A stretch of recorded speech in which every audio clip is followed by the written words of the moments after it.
Welcome to Cedar Brook Trout Farm. I'm Jerry Kahn, the owner, and this is James Glazer. He's going to be taking over our retail store, and we've been here for 50 years. This year is celebrating our 50th year, but the trout farm has been a trout farm for probably close to 75, 80 years. It was the first licensed trout farm in the state of Michigan. And the reason why we call it the first licensed one is when they were issuing license, we're Alcona County, it was the first of 83, so we were the first. So anyway, that was on our old brochures. First trout farm in Michigan. We're gonna give you guys the tour, show you what we're doing around here, take you through the hatchery, and show you all the growth facilities.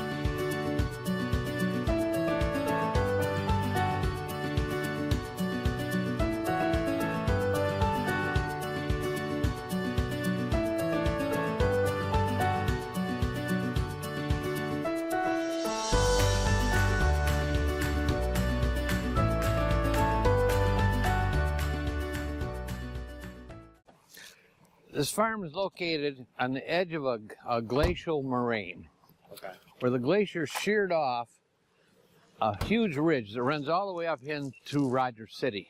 Starts about here. We're at the foot of this glacial moraine, and our springs, the aquifer, is about a 480 acre bowl or depression. If you look at a typographical map, it's 180 feet of elevation above us. It's 480 acres bowl. So all the rainwater that falls in that bowl filters through 180 feet of gravel and sand, and then it hits a layer of marl, which is calcium carbonate. And where the glacier sheared this off, exposing those springs, which are about 15 to 20 foot of elevation above us. They come right out of the side of the hill here. And they're 48 degrees, 500 gallons a minute, supplies the whole farm. We have one spring here that's about 75, 80 gallons per minute, one over by the hatchery that's 90 gallons per minute, and then our raceways down the road is about 300 gallon minute spring. It's always 48 degrees, that's the mean annual temperature. These ponds never freeze in the wintertime because of the exchange of 48 degree water. The raceways stay open all winter. The lower ponds will freeze over, but these never freeze. I had a bunch of preschoolers here showing them the farm and trying to describe where the water comes from, you know. And it's hard to describe what an aquifer is and what, you know, but I said, you know, there's a big bowl up there, and when it rains, and if we get 4 inches of rain, how many gallons of water do you think fall in that 480 acre piece of property? And this little girl goes, 1,000 gallons. And I'm going, no, how about 50 million gallons? And she goes, I was so close.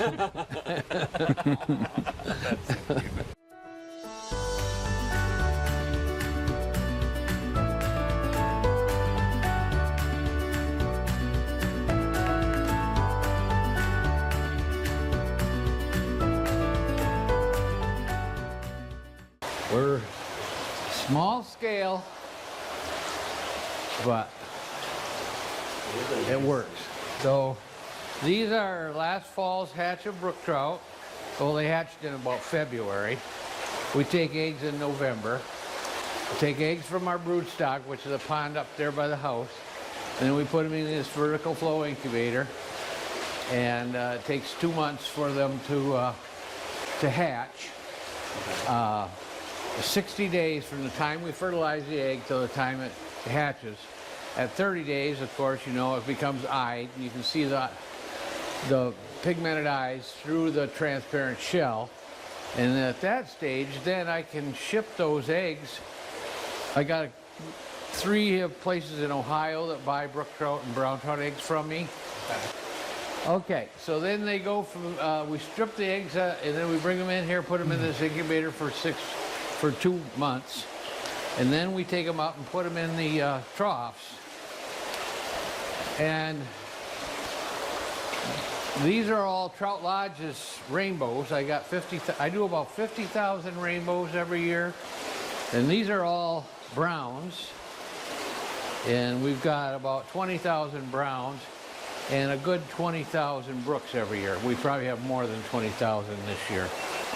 One amazing thing about this is that there's no water being pumped in here at all. This is all gravity fed. Wow.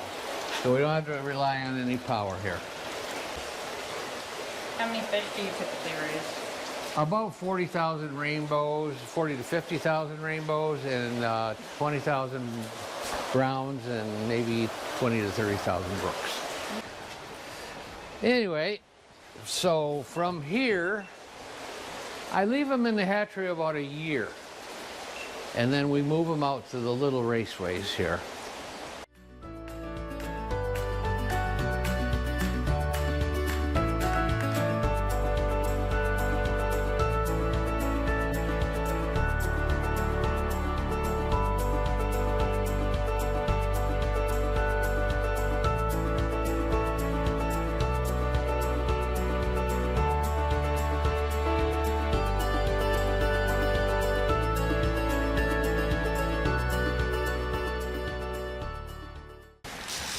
Okay, here's what we call the little raceways. And these are all rainbows. We got another 20,000 of these down the road at the big raceways. These are all brookies in that one over there. And these are all rainbows.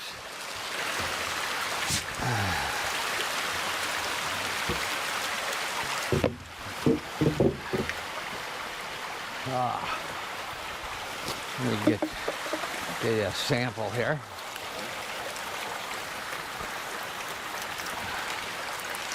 Those are nice rainbows. Those are yearlings here. And then I'll get a scoop of brookies. Yeah. It is.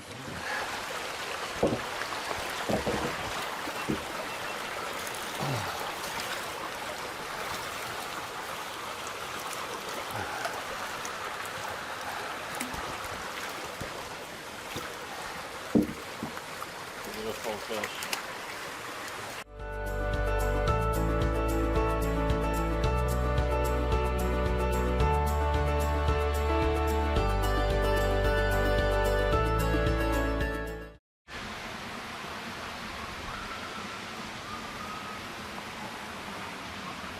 These are all brooks in here, and rainbows there, and rainbows there, and brooks and browns down there. And So these are yearling rainbows.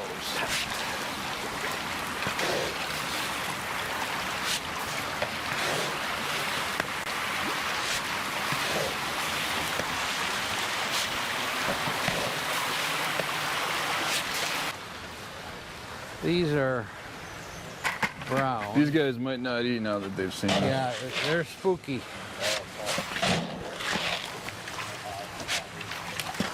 So is the sequence that you always bring fish here and then ponds, or do sometimes Yeah. they go right into the ponds? Sometimes they go right in the ponds, but mainly they come here and then they go in the ponds. Okay.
Look at those gorgeous rainbows. Those fly fishermen love those. Well, before winter, we'll completely drain this pond and clean it. I was telling Lauren how we clean them. I use 2 3-inch trash pumps. One I reduced down to 1 1/4 inch, so I can stand here and spray the other side and rinse all the gravel, and then all the silt and stuff that goes down to the center we suck out with the other trash pump. It takes a good day or 2 to clean one pond. Yeah. These are all gravel lines. This one's the line. 6 hours. All the rest of them are gravel. Because this one I had a spring in the bottom of it, and if you put a head of water on top of a spring, it'll take the water as well as give water. So I had 100 gallons coming in and only 60 going out. So Is this where the fish bring them into these ponds after the raceway there, or is it? yeah, I bring them down for the big raceways or those raceways. And we had these 2 ponds were for public fishing. So you can come in, we supply the bait, the equipment, clean the fish for you, and You give your kid a 10-foot pole and they get to feel it on the end. Oh That's yeah, you what got a they're nice paying little for. lightweight brim rod, and you get one of these fish on the end, and those kids are going like this to get it. So this part of the farm is on its own overflow system. Then this part the water comes from the little raceways. Yeah, these are fed from all the water to the little raceways, and then this pond and these 3 ponds are fed from the the water that goes from the other side over there. We're almost sold out of these brooks. Boy, they really went fast. Pond stacking? Yeah, these are all trophy brookies. Oh, you got some. Those are nice brooks. People spend their entire savings, vacation, and everything to go try to catch one of those. That's right. And then we have Then you see the rainbows in there comparatively. there, James. Yeah. Oh, there's a typical rainbow. Now this is There's the comparative rainbow. comparative size of the rainbow versus the brook trout, the same age. Hit 'em with some of these here. These are our 10 to 12 inchers. They're getting big. Yeah. Those are 12-inch, 13-inch fish.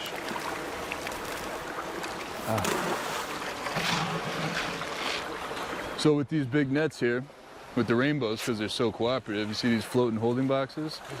You throw a bunch of feet out there, you shove that under them, you got 200-300 fish in a box. Right. Makes it a little easier. Yeah. Way better than cast netting for Or sure. cast netting, or pulling your seine out.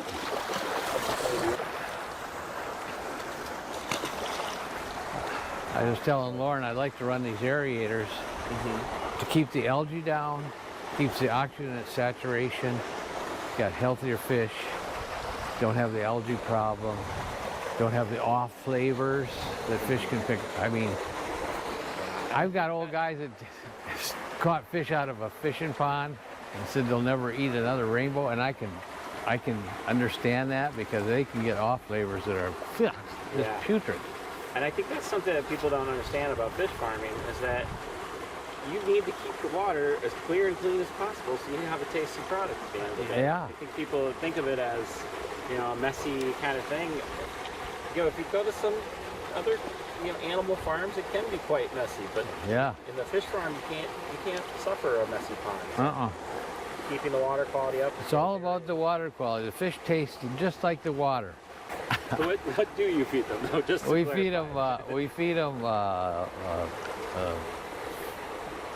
spreading feeds, and I know Dan feeds Ziegler. I've been feeding spreading because I don't have a big storage area to keep it, so every week the guy at Standish Milling calls, how much do you need? I can get a weekly delivery. And that's like a fish meal product? Yes, or it's soy? mainly fish meal. Okay. I like the conversion rates on the more fish meal, and you get better conversion rates. Sure. I'm getting 1.1 pound of fish food to get a pound of fish. Wow. We're- You know, and then the guy in Rolling Springs was experimenting with some plant-based fish feeds, which I would like to go that direction, but When they're ready. we'll There's do it. botfly larvae, fish food coming out. You know, there's different things I going like on. what they're doing. This Yeah, there's only a limited supply of those wild fish out there for fish meal. Anchovies. Yeah. Yep. Yeah, but so it's a fish meal feed. So you're feeding the fish something akin to a natural diet, but you're able to control it Yeah. and you make sure that Yeah. you end up with It's your standard salmonoid diet. You know. And I have to eat fish every time we sell any for processed fish because they got to taste right. If they got an off flavor, we're not going to sell those fish because people never forget that off flavor of a bad fish. Anyway, So we got the water coming in from the little raceways over the culvert, reoxygenating, you know. Then at the boxes, there's stacked up boards that we can pull to drain the ponds. So then underground, it flows to this pond. Same thing here. and we have a drain on this pond that goes out into a little wetland right over there. When we're cleaning it, flows out either into a creek or into a it wetland. flows out into a little creek that kind of, I try to follow it. It just discharges into Lake Huron. Okay. And but it goes through this 80-acre wetland. So So then the wetland absorbs any excess. I got the most beautiful cedar swamp down there because it's healthy with all the probably the nutrients from the farm. Yeah. So And that way those nutrients aren't getting into the plant. right, yep. That's an ideal. Not everybody can have an ideal situation like this. So Where do your fish go from here? 80% of the business is stocking private, recreational stocking of private lakes and stream association, fishing ponds. A lot of them go for kids' fishing days all over the state of Michigan. You know, the Brown Trout Festival. So a lot of those types of things. I just stocked some over at West Branch Optimist Club. Had a kids' fishing day on the stream there. You'd be amazed how many people have their own pond. And small ponds. And you just want some fish. Small farm ponds, you know, all over. And then otters are our best customer, you know. Yeah, Every right. year that pond, they call us back up. Yeah.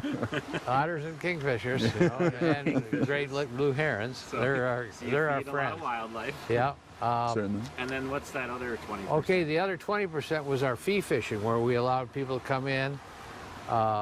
We supply the bait, equipment, clean the fish for them, and charge them so much an inch for what they caught. But we're going to discontinue that. But we're going to have an alternative now. You can buy fresh fish and smoked fish. And we're going to open a retail store. So you'll switch to a retail model, and you'll have smoked fish and fresh fish. Yes. And more than maybe rainbow trout, brown trout, brook trout, probably going to have some Whitefish. whitefish because they're catching them. Big Stone Bay's got a boat that goes out that catches fish here in Harrisville. All right. Cool. Wow, that's nice. Want to taste? Oh yeah, for sure. Is this rainbow trout? Rainbow trout, yep. Mm.